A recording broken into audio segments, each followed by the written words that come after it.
I mean, the annual report is online, so the journalists can access it. If there's a press release related to that, it would be good to send it out. I'm looking at the colleagues.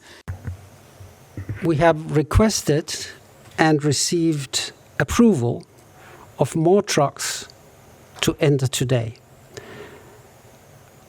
Many more than were approved yesterday.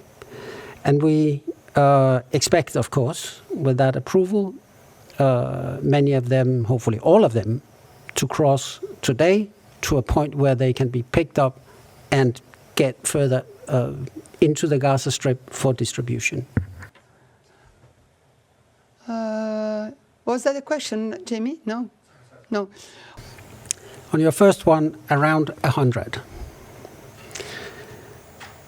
Past experience has very clearly showed that the less aid you get in and the less there is properly distributed in Gaza, the more desperation rises. And that has several effects, predictable effects.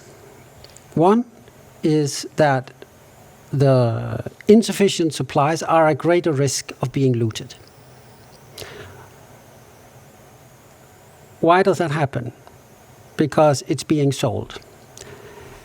It is being sold on what some people call a black market. I prefer a market of desperation. There, if I'm not wrong, nearly or more than 3 decades.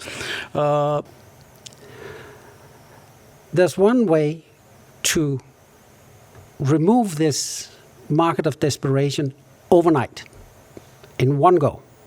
And that is to open access for all this aid to come in to meet the needs of desperate people. And the market of desperation disappears, and there's no reason to loot the trucks. Okay?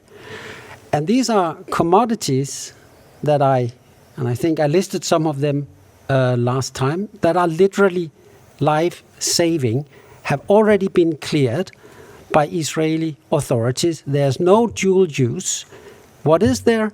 There is baby milk, baby shoes, nutrition supplies for sheer survival.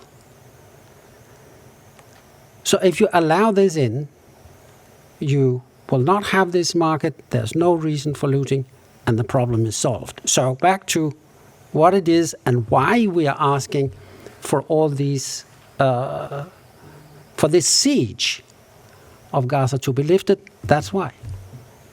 UNRWA focusing on the main indicators regarding health of Palestinian refugees and, of course, what we have heard. I have a data from until the end of April, because May data we don't have yet. It shows the malnutrition is on the rise. It went down when the ceasefire happens. It went down, but now it's on the rise.